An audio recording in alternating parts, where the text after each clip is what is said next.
This is KUGAN CASSIUS for IFL TV, proudly sponsored by Everlast. We're in Dubai for Fight Night 3 from Core Sports. I'm joined by professional fighter, AVRIL MATHIE. How are you, miss? I'm good, thank you. How are you? You did a lot of talking in that press conference there, like off your own back. Well, the thing was, in the local press conference, no one asked me any questions. And so I thought, I guess I'm just going to have to grab the microphone and speak if I want to be heard. We'll come on to a couple of your talking points a bit later on, but what do you know about your opponent? It would be your 8th professional fight, obviously a near perfect record. You've had the draw, which obviously we'll talk about in a second as well, but what do you know about your opponent coming into Saturday? She's fast and she's great on the counter. I'm going to have to be ready for that. Always, every time I throw a punch, make sure my hands are up, and I'm expecting something back every time.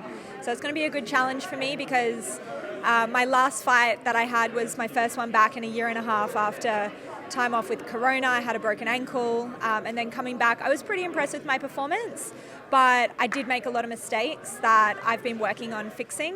So this is going to be the perfect opponent to test me and make sure that those mistakes are fixed. Obviously, you addressed kind of a little bit of a layoff period due to the injury you had to your ankle and also the pandemic situation that the world found themselves in. But 8 fights by the end of this weekend. Are you satisfied with that amount of experience you've had since you've turned pro? Ideally, would have liked to have had a couple more fights possibly? Definitely, I would have liked to have had a lot more, and I've had the opportunity to have a lot more, but I just keep getting injured. So yeah, I've had a bit of an unlucky start to, since I turned pro with injuries and stuff, but I feel like I've finally found my secret formula with recovery and making sure I'm doing enough to avoid those situations in the future. You spoke in the press conference about potentially chasing world title shots next year. You said that in your weight category, 4 different women hold 4 different belts, so there are different avenues to explore, but do you feel like you're kind of nearly there? Because we know in women's boxing you can kind of be fast-tracked into fighting for world titles, so is that where you see yourself kind of this time, possibly next year? Definitely. That's my goal, is to start going over those world titles. Honestly, before this point, I haven't really felt ready to pursue that avenue, and I think that's partly because I said I keep getting injured, and so then every fight that I have is sort of like almost like a comeback for me to test myself post-injuries and sickness and stuff like that. But I finally feel like I'm on a good run. I've got myself figured out as far as staying healthy and staying active. So yeah, I think that with hopefully after this fight I can test myself, make sure I've fixed those mistakes that I've been working on fixing, and carry out my game plan that I've been working on improving everything this training camp. Then I'll start to be ready for those fights probably next year.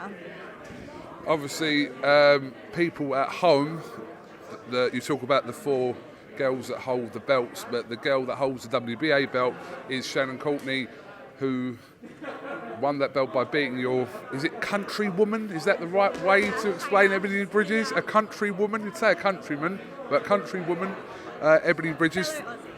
Fellow Aussie, there we go. Fellow Aussie. Is that a fight that would interest you in the future? For sure, yeah. I want all of them. So, got to start somewhere. If she wants to take it, then let's go. Did you watch the fight between her and Ebanie Bridges? I'm assuming you did. Of course, yeah. I'll probably fight both those girls at some stage, so I was checking out my competition. That would be a great all-Aussie affair, wouldn't it? Yourself and Ebanie Bridges? Definitely, yeah. I'd love to have that fight at some stage too. Ebanie and I, we talk a little bit on social media. We've never actually met, but she's a great girl. She's cool. I think it'd be a really fun fight to have. She seems to be a similar attitude to me, where it's, it's business in the ring, but it's like a good time on the side. So I think that'd be a really fun fight to have. It'd be a really good sell. It'd be great for the fans. That one would be fun. I'd love to fight with her. Well, she's had her last 3 fights in the UK, so the UK have kind of adopted Ebanie Bridges as one of our own, because I'm from the UK. So yeah, she's really made a name for herself over the last sort of few months. She's done really well with that, yeah. She's done a great job. She's picked up a lot of fans over there, and I think that's a lot to do with her personality. She's a cool chick, and she's Australian, so what can I say? That's all you need in life. I just want to talk about a topic that you was asked about and you addressed in the press conference about this new wave of boxing that's which kind of crosses over into this event as well. We've got like Thor and Devon Larratt, who are not predominantly boxers. They come from arm wrestling and strongman competition. There's 2 CrossFitters. It's a bit of a random card in that respect, but you know, you made a point of these guys are doing the training, so you've got to give them a chance.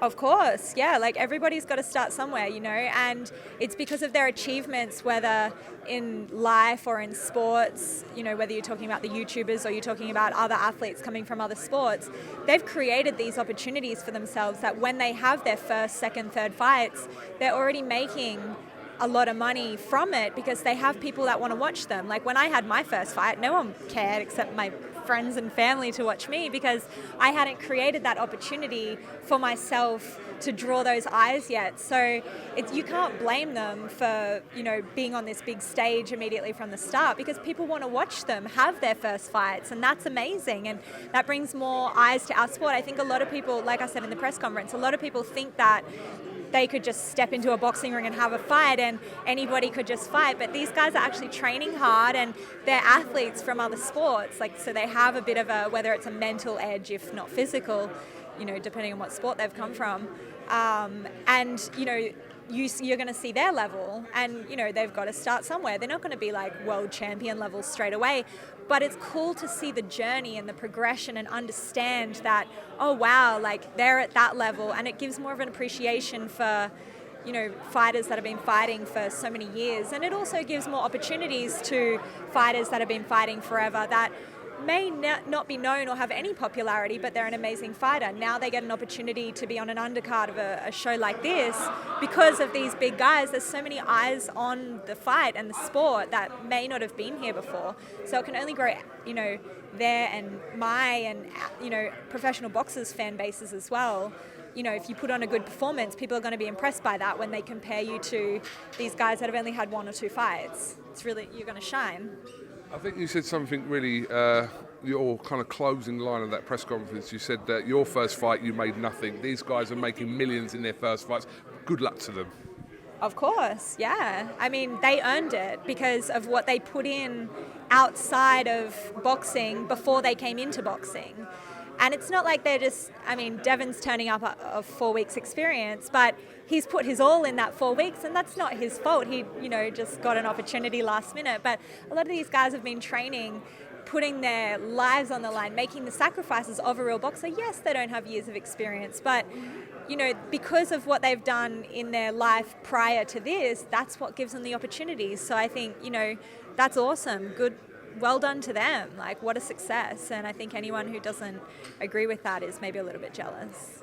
The thing about boxing is it's a popularity contest. Unfortunately, but fortunately for people that know how it works and are willing to take advantage. It's not like tennis where you just win a game, enter a tournament, win a game, and you become the best and you get seen. In boxing, you've got amazingly talented boxers that nobody has any idea who they are, and they barely get any opportunities and may never fight for a world title because they don't bring the popularity to that fight to make the current world title holder want to fight them, because what do they bring to the fight? They don't bring eyes, they don't bring fans, so what money do they bring? That's how boxing works. So I think the sooner people realize that this is how it is and take advantage of that and figure it out and do their own thing, like, life is not fair. You got to make your own opportunities, and boxing is the perfect like the way boxing is set up, that's just how it is. And I'm glad that I realized that early on in my career and have been taking as much advantage as possible, because, you know, that's a big part of it, unfortunately. But fortunately, if you realize and make it happen for yourself. You have to play the game. Of course. Well, Avril, listen, thank you very much for talking to IFL TV. We wish you the best luck on Saturday night, live on Core Sports, pay-per-view. Have you got anything else you'd like to add before we finish? Because I know you like to have the final word. Avril, you do? No, I'm good. You can have the final word on this one. Best of luck on Saturday, and we'll grab a word of you after your fight come Saturday night. Perfect. Sounds good. Thank you.